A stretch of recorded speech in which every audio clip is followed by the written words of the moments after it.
So this is my project. I did deafness and performance, and this performance pertains to all types of performance. Oh, the clicker works. All right. For my senior project, I pretty much just asked myself one question. How does being deaf or hard of hearing affect how you're going to perform, whether that's dancing, acting, singing, comedy, any type of performance? And I wanted to see if it would negatively affect all types or maybe positively affect, and just see what not being able to hear is going to do to the performer. So there's obvious conflicts. The first one is if you're being deaf, you're going to have a lot of problems with audience feedback. Like right now, all of you have a dazed look on your face and you're just staring at the board, right? And if I say something funny, hopefully you'll laugh or smile or do something, right? But if you're deaf, it'd be impossible for you to hear any audience feedback. So if everyone was giggling or laughing, I'd have to time the joke and then at the end of the wave, start back in with my stuff, right? But if you're deaf, you can't hear that. So how are deaf comedians, for example, timing their jokes? If you're singing, how are you keeping in time with the piano, for example, or the rest of your band if you're playing? If you're a dancer, if you're making your own choreography, how are you keeping your choreography and your moves to the beat of the music? And if you are, I don't dance obviously, but if you're a dancer, how are you listening to music and performing at the same time if you can't hear it? So these were a bunch of questions I had myself. If you have things like pitch and rhythm, obviously those are just something we naturally hear, and either you're good at it or you're not, like you're a good singer or you're not. And the way you're a good singer is you hear pitches and then you either fluctuate to that pitch or you're right on. If you're deaf, you can't hear yourself talk or sing, for example, and it's hard for you to keep into any pitches, so that's why they have problems. I was looking for a way to kind of not go away from any of these problems, but maybe a way around them or just something new. Some more conflicts I found were up here, like rap music. Now I know there's interpreters who will interpret at political events or speeches or music concerts. A lot of big performers will have a sign language interpreter, which is weird, I know, right? For example, in my slides I have Snoop Dogg, and he'll be doing his rap, and he'll have an ASL interpreter down on the bottom of the stage. How is rap, which is one of the fastest ways to communicate something, being done in hand signals? Now, if you've ever tried to do any sign language, it takes a while to get even one word out. So how is 100 words a minute, like what I'm doing right now, being translated into sign language? My other questions were for singers or bands or comedians. How is audience feedback different from a hearing audience, like you all are, versus a deaf audience? So when I'm saying stuff, you're immediately hearing it, it's coming to your ear, your ear's translating that sound into your brain, and your brain is processing that and then just reacting. If you're deaf, you have to do the same thing, except you're looking at hands. Your hands are going right to your brain, and your brain is doing that. But if I'm speaking faster than someone is signing, there's going to be a gap in reaction time. So if I said, Pat sat on Matt, that's like a 2-second sentence, you all heard it.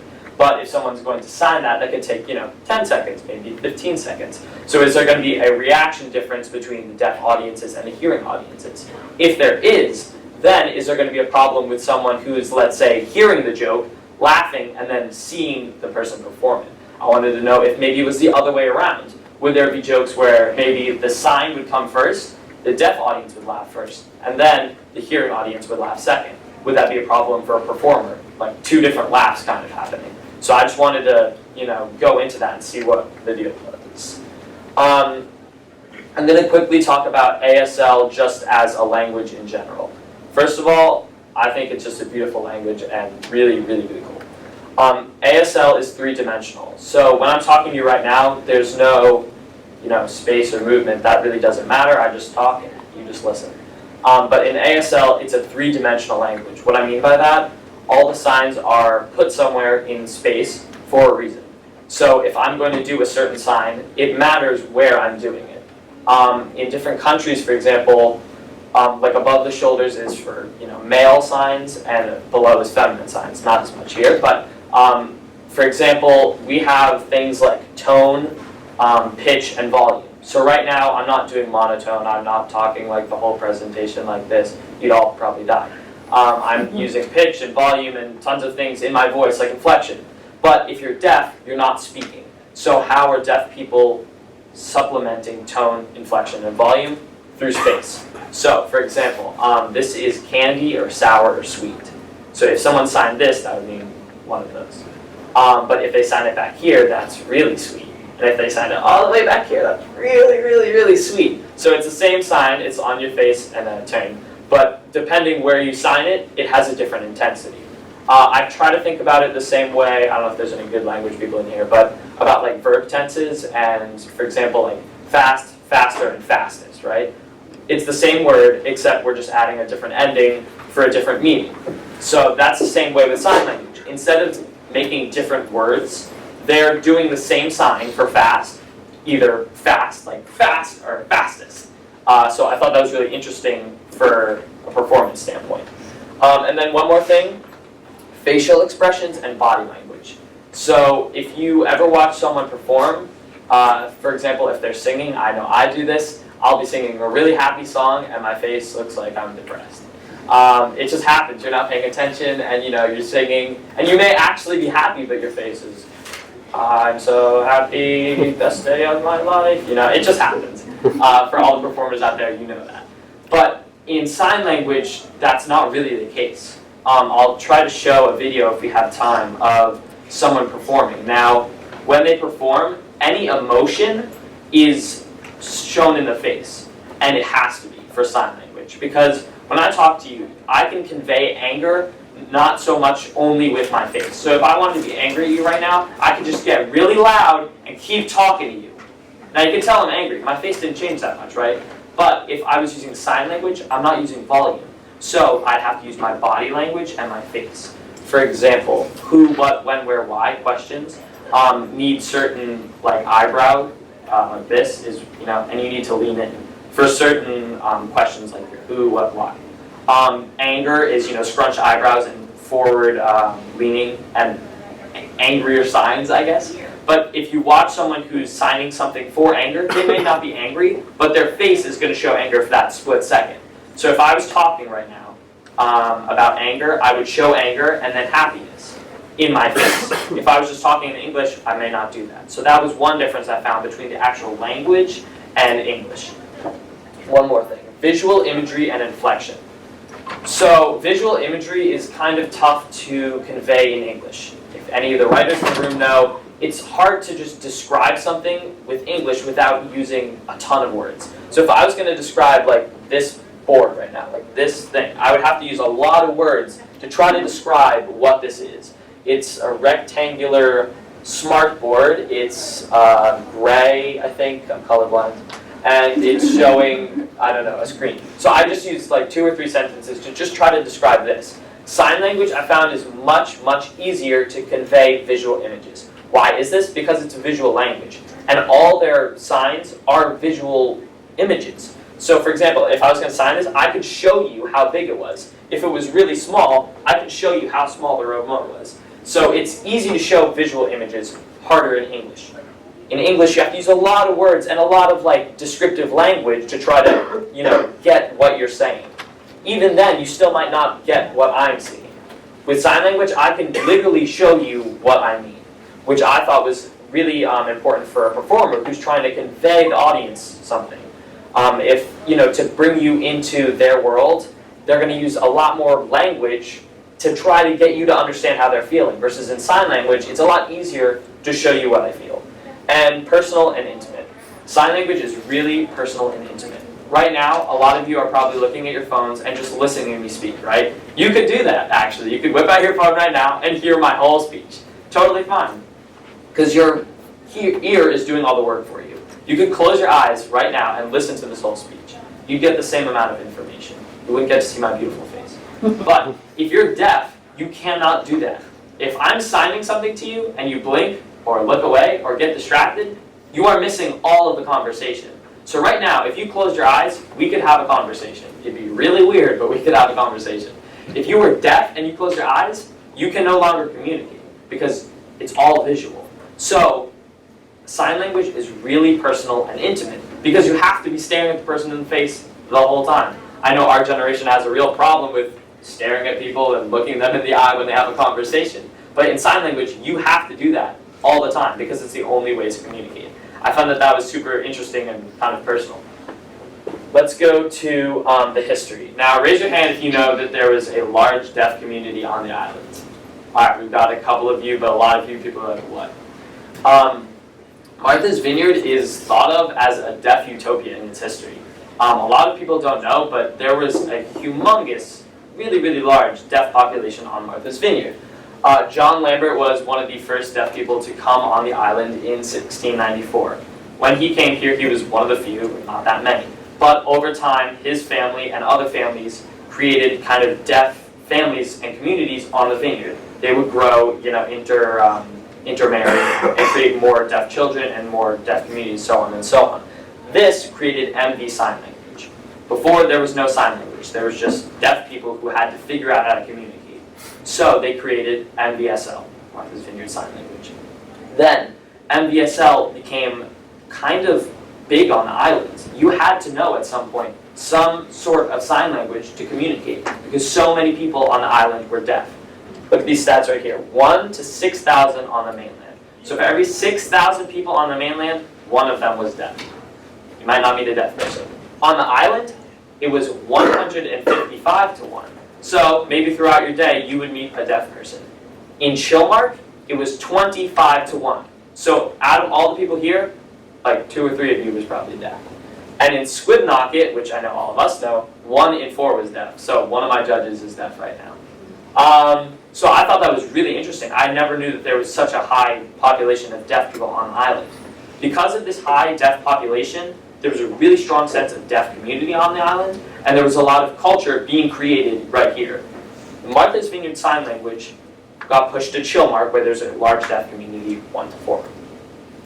This created Chilmark Sign Language, which was totally different from Martha's Vineyard Sign Language.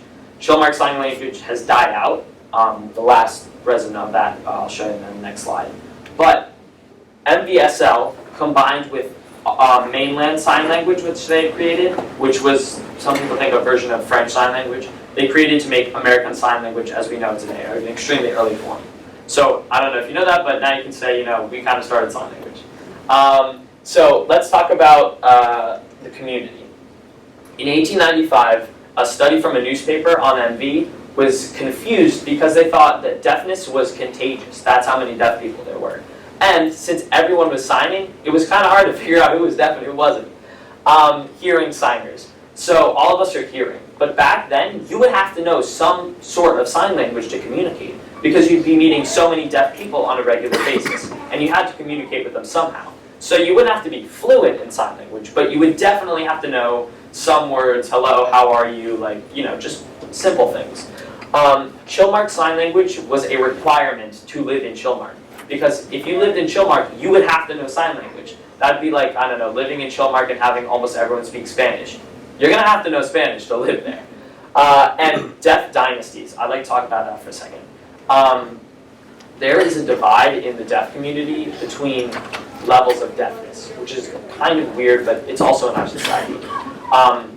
Deafness isn't seen as a disability. I know I'm going to talk about disabilities a little bit, but deafness is not seen as a disability for people who are deaf.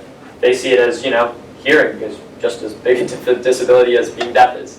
But there's levels of deafness. There's people who are hearing and are losing their hearing. There's people who are born completely deaf and have never heard anything in their entire life. There are people who are born hearing and lost at a really young age. There's all levels of deafness. But they all share hearing loss. What they don't share is what level they are. So, for example, Jill, she was my mentor for this project. She was born with hearing problems and is now deaf. She uses a hearing aid, but it's not. She's not using it for actual words. She's using it for noises, pretty much. She reads lips and she signs and speaks. She has what's called a deaf accent. What is that? A deaf accent is when, since you cannot hear yourself talk, you can't make yourself sound better. I have a beautiful angelic voice. It's because I can hear myself talking and I'm, making myself sound cool. So, if I was going to do an accent, I would listen to myself talk and change my speech a little bit to, make an accent. If you're deaf, you can't hear yourself talk, and therefore you can't make yourself sound pleasant. So when you hear deaf people talk, it sounds harsh. It sounds like, they're chewing gum or something. That's called a deaf accent. So if you're completely deaf and if you've never heard yourself talk, a lot of deaf people don't want to talk because they're either embarrassed or they just, why would you want to talk? It'd be like speaking Spanish to a room full of people who know how to speak Spanish, and you can't hear yourself speaking Spanish. So it's kind of embarrassing, and they know that they sound bad. It's not like they don't know, but so a lot of deaf people, fully deaf, do not want to talk. There is speech therapy, of course, but you have to take years of speech therapy to learn how to talk more normally. So a lot of deaf people choose not to talk. If you are hearing and lose your hearing, you will most likely talk. Jill, for example, chooses to talk. She has a deaf accent. It's not like thick, but you'll notice it. But she can totally convey, you could have a conversation with her in English like I did. So back to deaf dynasties. Deaf dynasties are families of deaf people. So I kind of think about it as the way of like, your family dynasty. You have like you, your family, so on and so on. Well, if one of those groups wasn't deaf, you lost the dynasty. So you would have to have, kind of a deaf family in each one to have a deaf dynasty. And being part of that is like a great sense of pride for people in the deaf community. And Martha's Vineyard, we have 8 generations of deaf communities. So here is like a really strong place of deaf dynasties. And the last thing I'd like to talk about is deaf clubs. What is that? Deaf clubs were very large back in around the 50s and 60s. They were places where deaf people could meet, socialize, talk, communicate, and just feel at home. Imagine living somewhere where nobody spoke the same language as you. Imagine going to Nicaragua, and nobody speaks English. And then you find out, oh, there's an English club. So that's kind of what it was like for deaf people. Nobody was speaking, sign language to them. So they found places all across the nation to kind of come together. They were called deaf clubs. Deaf clubs, had everything you'd want: chess, drinking, I don't know, socializing. But it was just great to talk to someone who, understood what you were saying. So deaf clubs became very popular in the 50s and 60s. Now I'll talk about decline and deaf club decline. They started to decline just because of, in a good way, people started becoming more sensitive to people that were different from them. It wasn't like, well, if you're different, have fun. They were like, starting to make unions, and things got better. So deaf clubs weren't as needed, and there's more sign language and easier access to, public services. Deaf education on the mainland kind of stopped the deaf community we had on the island, because we had a bunch of deaf families, but they would send their kids off island to go to deaf schools to become educated in American Sign Language, and then the deaf children would just live off island, have families, and just live off island. It's not their fault, they just wanted to live there. But unfortunately, we lost a lot of our deaf community, and so on through years, we lost our last deaf native was the 1950s. She died. Sorry. And the decline of the deaf clubs kind of lost a lot of deaf culture. We don't have that many deaf clubs now. And if you go on the Vineyard, it's not like a booming deaf community anymore, even though there's a lot of people trying to bring back, sign language through MVTV. So let's talk about worldwide. I know we talked about the island. Worldwide, in the UK, around 1 in 5 people has some sort of disability. This is what I mean by disability. This could be, as little as asthma or trouble with mobility, all the way to total blindness, deafness. It ranges a large span, but it's around 19% of the population. In the US, it's around 20. And I looked at this gap. 95% of characters with disabilities in top 10 TV shows are played by able-bodied characters. Now, this is just to the media world and entertainment, but that's what I was interested in. And that was an incredible gap. So, like 95%, wow, that was a big number, and really, really bad. And out of these 31 shows, 4 actors play with disabilities, which is less than 2%. So we have 20 and less than 2%. So obvious problem. So I wanted to figure out, okay, how can I solve this problem? I wanted to learn about what the problems were and why there was such a large gap. I wanted to understand why there were such difficulties with deaf actors, deaf musicians, comedians, dancers, all types of performers, to understand, the struggles that they were going through and why being hearing gave me such an advantage over someone who was a deaf performer. So what I decided to do was I wrote a stand-up set that's around 2-3 minutes, and I asked Jill to translate it into sign language for me to see what problems I would have, see if any of the jokes would be funny at all in sign language, and to see if it was even possible. So let's see if this video works. All right. What I'm going to do is try to say my set with her signing it at the same time. There is going to be lag because she goes a little slower than me, and some of the signs take a little time. And we'll talk about that afterwards, but we're going to try our best. So laugh if you want to laugh. Laugh if you don't want to laugh.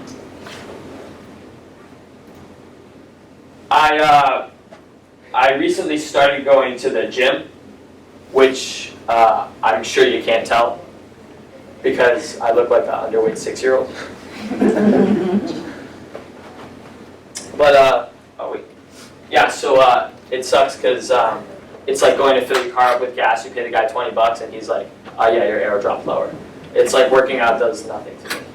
You know, but I really enjoy it. I really do enjoy it. The only thing I don't enjoy is all the big like gym guys, you know, like the gym rats. All the big guys are like, hey man, what's up? Yeah, I never loved that. Some big guy found out that I got my black belt in karate.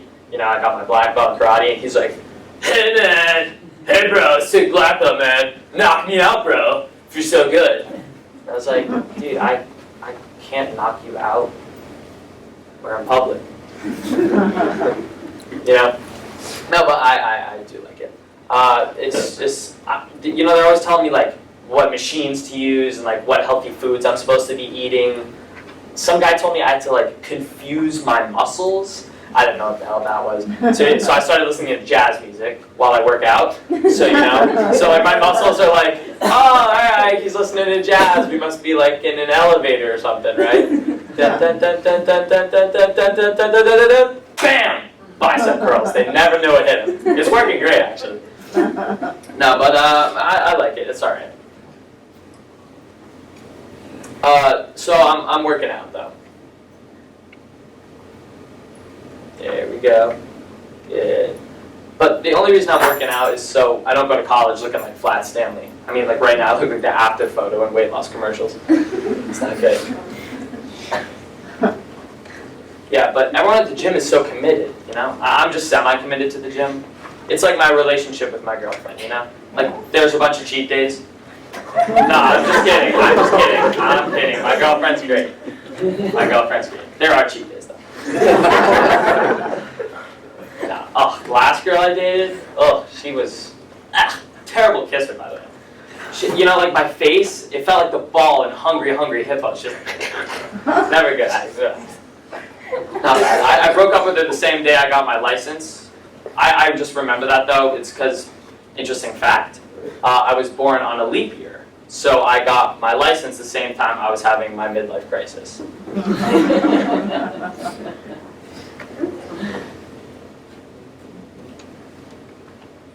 There's Hungry Hungry Hippos.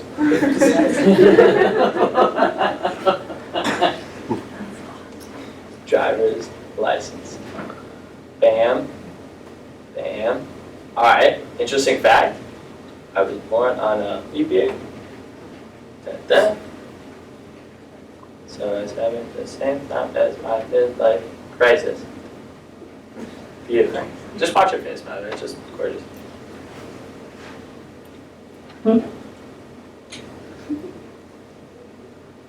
Yeah, I don't know how people are getting their license. It's way too easy nowadays. I mean, I know people that are getting their license that can't spell license. It's horrible.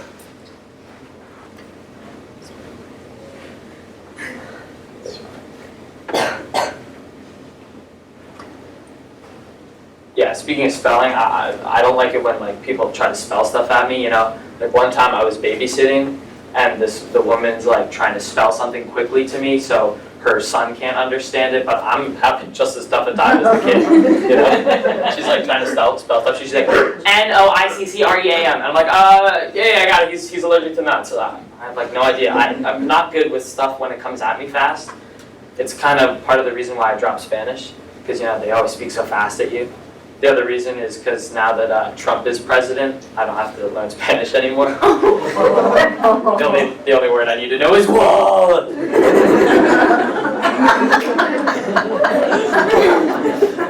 This is her spelling out ice cream, by the way. That's finger spelling. I'll talk about that if you guys have questions to remind me. Yeah, I got it. He's allergic to nuts.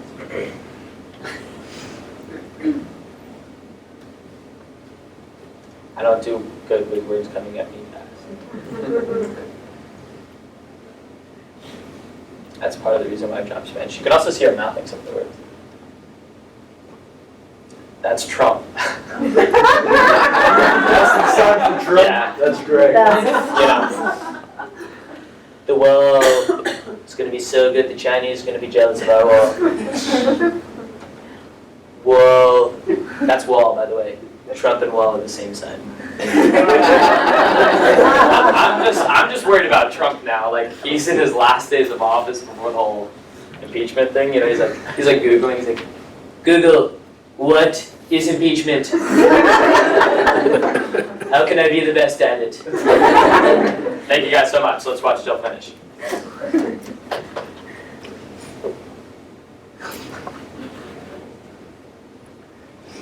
Whoa. That was two wells for the price of one.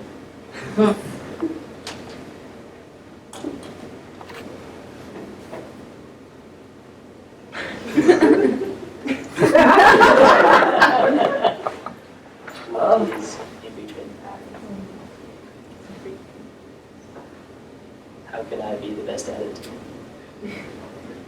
Thank you. All right, great. So, as you can see,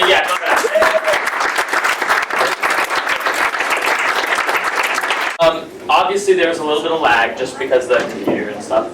But a lot of the jokes made sense, which I thought was really, really great. And a lot of the jokes were funnier in sign language than just my normal joke that I'd written. And a lot of my jokes worked both in sign language and hearing, but had a different kind of meaning. So I'd like to go kind of back and forth. It's going to be a little bit tough, but we're going to try. So here is the actual script of the stand-up. So we're going to try to read through it. I know nothing is not as funny as reading through jokes again and again, but we're going to do that. So this is the intro, and a lot of things were skipped. So I recently started going to the gym, which I'm sure you can't tell because I look like an underweight 6-year-old. That was really funny when Jill did it, which I am according to my doctor. I'm in the first percentile in weight for boys my age, which means that 99 other 18-year-olds weigh more than me. So after hearing that, I got a gym membership. I currently weigh 120 pounds when I'm holding a 50-pound weight. So that one was funny in English, not as funny in sign language. I went to Italy for 10 days, expecting to gain some weight, and when I came back home, I actually had lost weight. That's like going to fill your car up with gas, paying 20 bucks, and having the arrow drop lower. That was great in sign language because this was gas, so you could see that. This was paying 20 bucks out of your wallet and having the arrow drop lower. What was interesting is when we both did it, we both did arrow drop lower. So I did that with my hands before I saw her ever do the sign language, which I thought was interesting that we both connected on that one. But I'm working out and I actually enjoy it. So let's talk about that really quick. That is a transition. Now, if you've ever done any comedy writing, you know that it's all about the jokes and the leads up to the jokes. The transitions are the worst part because they're not funny and they have to be there to make your jokes make sense. So let's say I have 3 jokes, right? But they don't go together. They have no common connection. For example, like the gas joke doesn't have a common connection, the karate one doesn't, and the working out doesn't. So I have to connect them somehow. That's what the connector is. But I'm working out and I actually enjoy it. It's just a waste of words, but you have to have it. The great thing about when Jill did it was that this became interesting. When I do it, that's just a throwaway sentence. I literally say that as fast as I can, and I can talk pretty fast. But that, for Jill, was actually not a throwaway sentence because enjoy was an emotion on her face and a really big sign. So I want to see if I can play you guys that, just so you can see why I really like that. Dun, dun, dun. All right.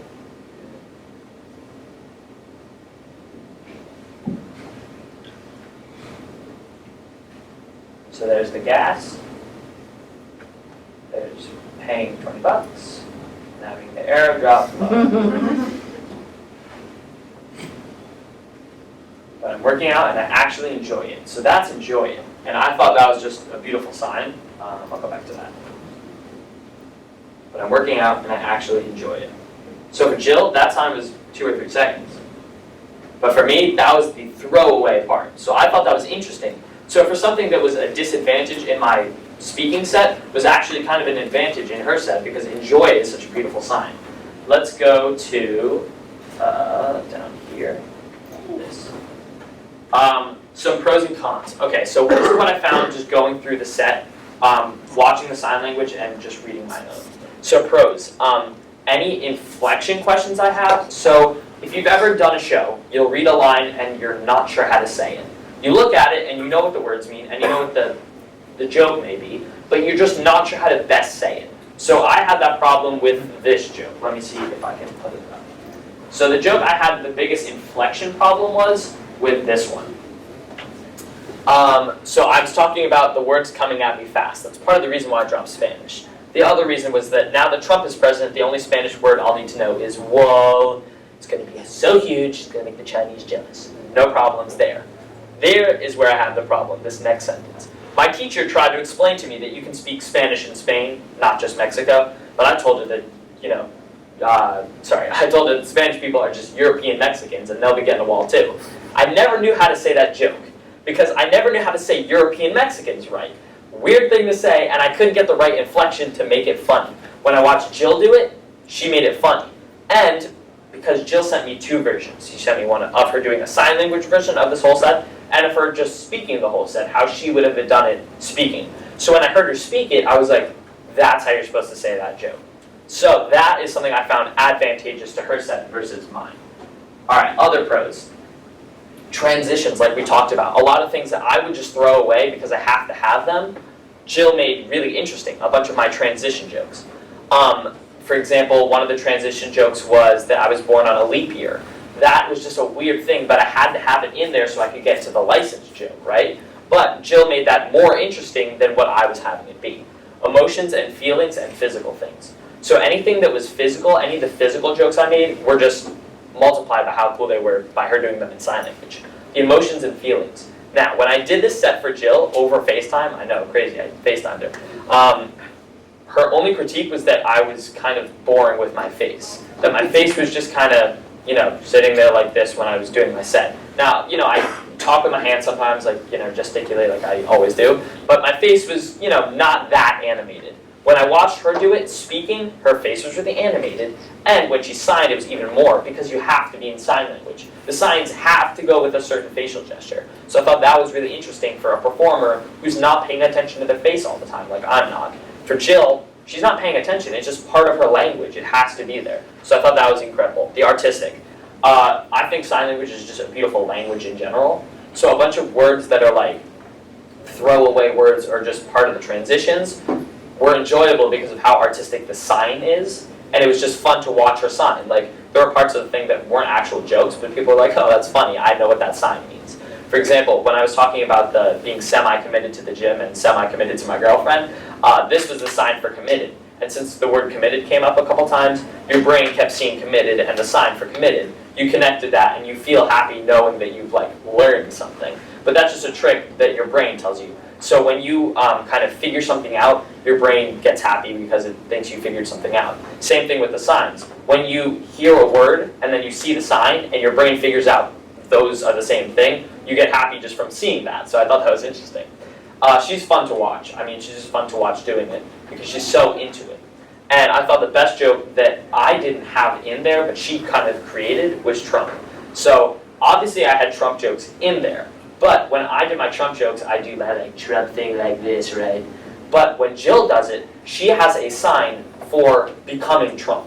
Because if you just sign it, there's no way to use inflection to show that you are Trump. Because when I go like this, it's obvious that I'm Trump with my voice, right? It's so obvious. It's the most obvious thing ever. But Jill can't do that. If she was signing that to you, it might be a little confusing. Why is she saying that's the most obvious thing ever?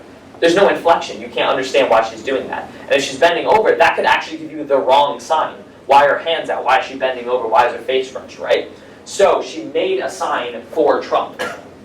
That was this, right? So this became Trump. So when I wrote in the script that I sent to her, I wrote as Trump. So she could understand that I needed this joke to be Trump saying it. Instead of her just doing it like that, she had to make Trump, which I never realized. So when I wrote as Trump, as you can see right there, as Trump, and as Trump. She actually became Trump with that sign. So she created this for Trump. Now, I'm not sure if she made that or they, created that. So this became Trump. The really funny thing was that Trump and Wall were the same sign. So this was Trump and this is Wall, because they're both the best, they're the same sign. Super interesting, right? And then all the Trump jokes are going to be like this with the Wall. And so I thought that was so funny that she had made Trump and Wall the same sign. So I would never have guessed that she would have done that, because as a hearing performer, all I have to do is change my inflection and my body language to become Trump. As a deaf performer, you have to impersonate Trump and tell your audience that you're becoming Trump, because you can't use inflection because you're not speaking. That was something that was super cool that I learned. The other thing was, let's go to pros and cons. Cons. Length of sentences and syntax. What is syntax for all my English people? Order of sentence words. So if I was going to say, Pat sat on Matt, that's fine. But if I were to say, sat Matt on Pat, he did. Super weird, but it could make sense. You kind of understand what I'm saying. In sign language, you're not always going to say every single word of every single sentence. You're going to pick the most important ones, and you're going to say them. That's not all the time. And also, if you're saying sentences, sometimes the syntax has to be changed just because of how sign language works. Same thing with any translation. The syntax may have to be changed, which is a problem if you're going to be doing a joke where the order of the words matters. Because if you have the joke and then the lead up to the joke, that's really weird. You have to have lead up, joke, right? So I had a couple of problems trying to figure out where her lead up was and where the joke sign was. But that was all right. The one problem was slower tempo. Now obviously when I performed this, you could see that I was way, way, way ahead of Jill. One, because I'm talking super fast. And two, because my jokes are fast and the time in between them is super short. There's no like, haha, that was funny, let's wait 20 seconds. Alright, back to the funny stuff, right? That'd be weird. The audience would get tired of you sitting there. But in sign language, they're not, because the signs are constantly coming over a longer period of time. So when Jill did this, there was no breaks. Jill never took a break from signing. I got to take a 20-second break in between some of her signs because the sentences were so long, which is not a problem for a deaf audience because they're constantly getting information, but it's a problem for a hearing audience who has to wait a couple seconds in between each joke. The last thing was certain words. So this was just a selfish thing for me. I wanted certain words to be funny. I was super happy that Trump came out funny because I was hoping something would be funny there. But I was kind of hoping that certain words like Jim Rat, I wanted rat to be a funny word. And I wanted certain words to be funny in sign language. That was just a selfish thing. And some of them didn't turn out, some of them did. And words like the gas one, I had no idea that would be a great sign, and it was. So some of the words didn't work out with what I was saying. But elevator, for example, was awesome. So let's go to that next slide. I'm going to analyze a specific joke. So we talked about the transitions and we talked about enjoy. We just talked about gas. Cheating. If you saw, this was the sign for cheating. And that's great because, again, it comes up, so you're happy that you figured out a sign. And because the joke is really funny. And it's funny because my girlfriend was in the audience. But so that joke, let's go to that in the actual script. So that is up here. In the semi-committed. So everyone at the gym seems so committed. This was committed. You're happy that you figured that out. I'm just semi-committed, which I guess is an oxymoron. That was up here. I think about it the same way I see my relationship with my girlfriend. If any of you guys were paying attention, the sign for girlfriend was this. There was a sign and like a winky face with girlfriend. So you could kind of figure out where you were in the sentence. Then after girlfriend, I think about it the same way I see my relationship with my girlfriend. I like it going, but there are definitely cheat days. Then, I'm just kidding, my girlfriend is great. Everyone laughed about the cheat days. They're laughing through this, and then they say, I do cheat on her, but she's great. There's the laugh there. The great thing was that cheat day and cheat had the same sign, so you could time out the two cheats and have the jokes line up perfectly. So that could have been the best joke in the entire set. And it was also great just because my girlfriend happened to be here. And let's go to my other pros. The elevator joke. So you know how I said I listen to jazz to confuse my muscles. They think we're in an elevator and then bam, bicep curls. So elevator was a great sign. One of the words that just happened to be great. Elevator was signed like this. elevator isn't a very interesting word, it's a good image, and it was perfect because the image in sign language was really great and super visual. And then I timed bam with her clap of bam, and then I went straight with bicep curls, so did she. So those jokes lined up perfectly. The ice cream joke, that's one that didn't work. So these ones all really were great, and ice cream did work great. It worked in English awesome because I could speed through it how it was done. But with Jill, it was tough because she had to fingerspell. Let's talk about that super quick. What is fingerspelling? When I'm talking to you, I'm not spelling out every word. If I was, it'd be super slow. But when there's specific words you don't know how to sign, or you want to spell something specific, you will spell it out. For example, if I was like, oh, I really like your T-I-E, tie. If I didn't know the sign for tie, I would just spell it out. That's finger spelling. Jill, I made the joke. That was a specific joke I created because I wanted to see if spelling could be done quick enough and fast enough so it could be funny. It was a problem. The no ice cream joke, here it is. I don't come well with words coming at me fast. For example, like I'll babysit one time and the parent will be trying to spell something to me quickly so the kid can't understand. But honestly, I have just the toughest time the kid is. They'll be like, no, I-C-C-R-E-A-M. Yeah, I got it. He's allergic to nuts. That's a really, really fast joke. The spelling is super fast because that's part of the set. And the, yeah, I got it. He's allergic to nuts. For Jill, she has to finger spell each letter. N-O-I-C-C. And if you notice, she said as the mother. She became the mother because that's part of the sign language. You wouldn't know because I use my inflection and tone to become the mom. She has to sign I'm becoming the mom. So that one did not work, which I'm happy one of them didn't work. I wrote that specifically to see what would happen.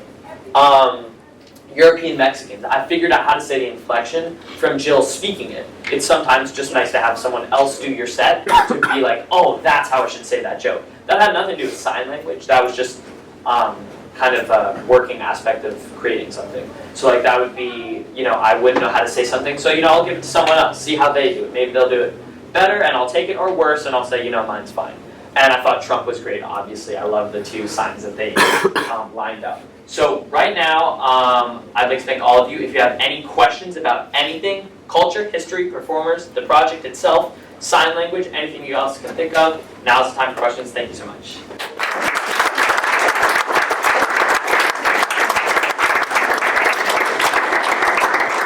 Yeah, what's up? What was the hardest part of your project? Okay, hardest part of my project was creating jokes that made sense for any type of audience. Because if you have any jokes, like I had a bunch of jokes about, the app Pandora and Shazam, like how they're, music apps. So I couldn't really do those jokes because they wouldn't be as funny for someone who doesn't listen to music all the time through Pandora or use Shazam. It doesn't really make sense. So I had to pick jokes that only made sense in both worlds. Other problem was timing my set with hers. They were just at a different speed. It would be like, a car going 60 miles an hour and a car going 30 miles an hour. Trying to get them to, meet up at the same point and drive at the same time is tough. It's not because her language is worse and slow and bad and mine's fast and better. That has nothing to do with that. It's just me as a performer. It was tough for me to try to look at her and look out at the audience at the same time. But that's just from years of practice. I'd like to quickly talk about a comedian I found doing stand-up through ASL online. He is CODA, which is Child of Deaf Adult. His name's Keith Warren. He's really funny. He does a stand-up act where he signs everything, and he has an interpreter, speak what he's saying. They practice, I'm sure, a ton to get down all those jokes super specific, but that's kind of his life, He is a comedian that does ASL. So he has an interpreter that knows how to do it. He has all this stuff. For me, that was tough because Jill isn't, a full-time comedian interpreter, and, we only got to work on it together so many times. So lining up some of the jokes was kind of hard. So that was a tough part of the project.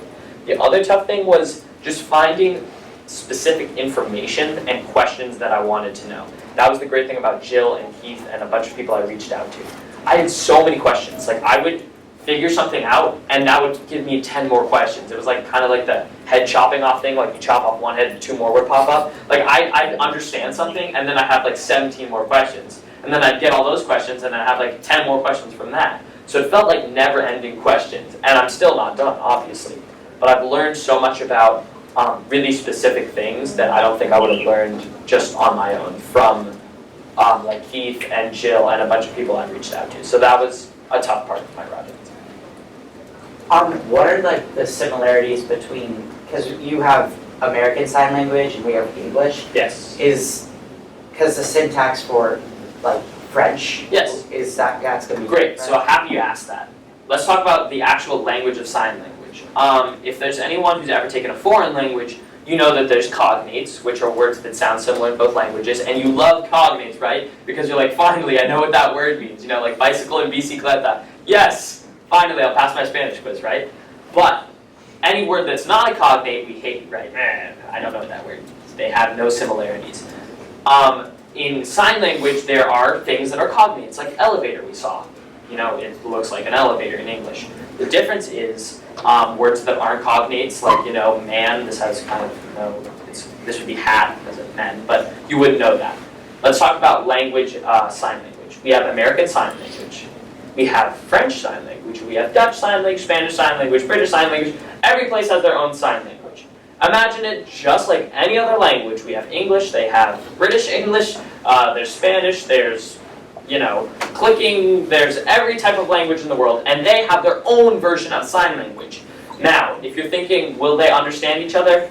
No. Do you understand someone who's clicking? No. Because the words have to be created into signs. So, for example, the word for, like, I don't know, to dance is certain finger spelled a certain way. And in Spanish, dance is not D-A-N-C-E, it's something different, so it'd be finger spelled differently. That's where your biggest differences in language would be, finger spelling. Because just like in Spanish and English, the words are totally different and you won't have the same finger spelling.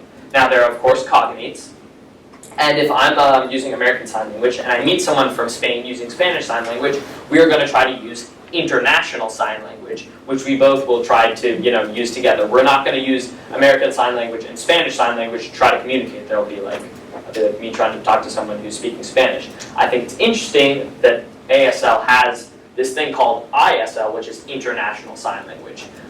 It'll still be tough, but you'll at least know what you're talking. And same thing with dialects. For example, I'll show a video, I don't have it on there, but there's Dutch Sign Language, and this used to be, they used to have just one sign language, and then, you know, obviously as the Dutch became more Dutchy, they spread out and, you know, did their own Dutchy things, and they would have their own regional dialects of Dutch Sign Language. So this is like a certain type. Same thing we have here. You know, we have like Southern drawl and, you know, California Sucre, and, you know, North and Boston accent. So if you're signing an accent, I thought this was super cool.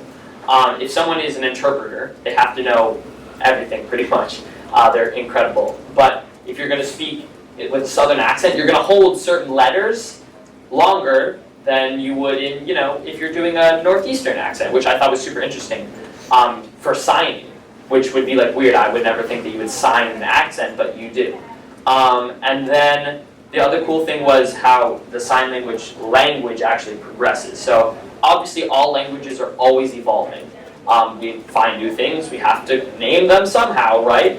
And so that's where a lot of cognates are coming from. For example, like skateboard, that was a new thing we invented. So we had to make a word for it. And you're skating on a board, so bam, you get skateboard. Same thing with sign language. When words become outdated or new ones come into play, we have to create them. For example, Facebook. You need a sign for Facebook. This is face, this is book, you get Facebook. You make it work. But people have 1,000 different signs for Facebook. It could be Facebook, you know? Everyone has their own kind of style, in a way. And also, I think it's super interesting, for example, back to Dutch Sign Language. This used to be woman. Y'all know why.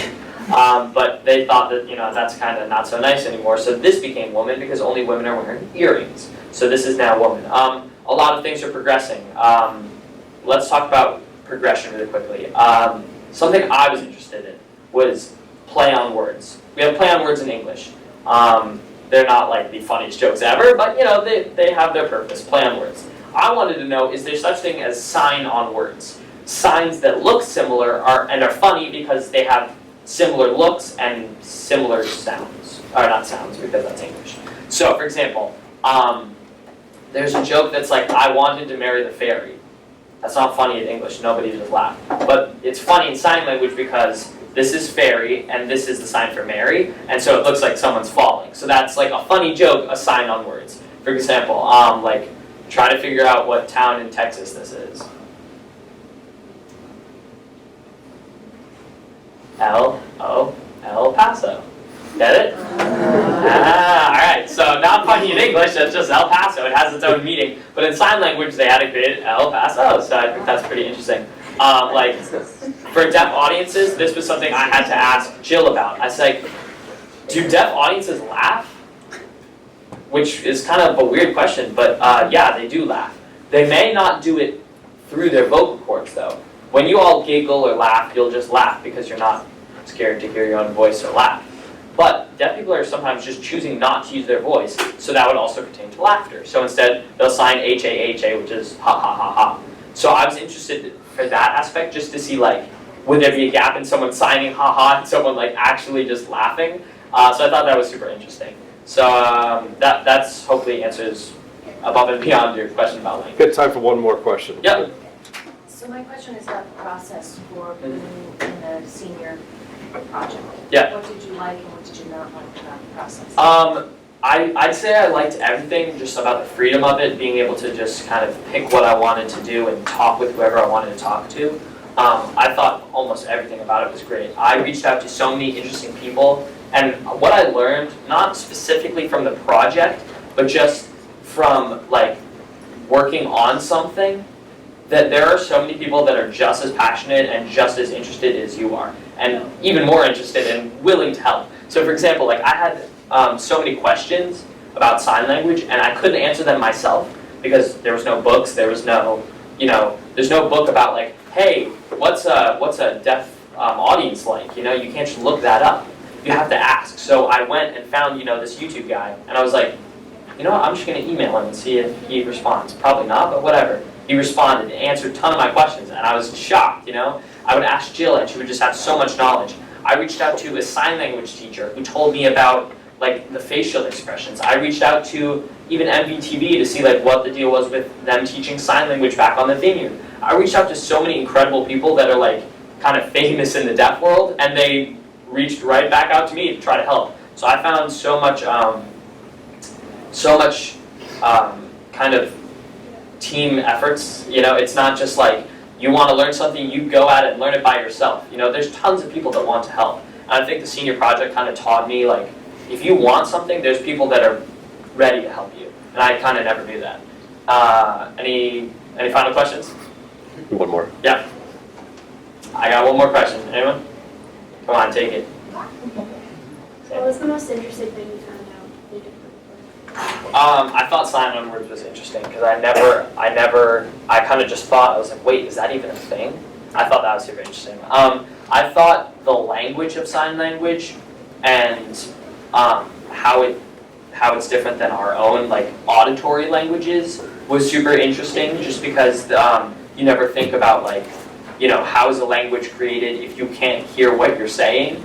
And I think in some ways ASL and all sign language is sometimes better than just speaking because it's easier to convey certain things. So I learned so much. All of it was so interesting. Everything I learned, I was like, wow, that's crazy.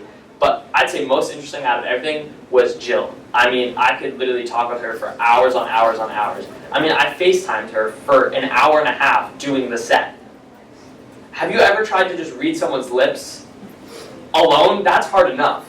Reading someone's lips and their lips are this big, that's crazy. I thought it was incredible that I could FaceTime with her, and we had a totally normal conversation. So Jill is just so incredible. I'm just fascinated by her every day. So I'd just say she was the most interesting thing.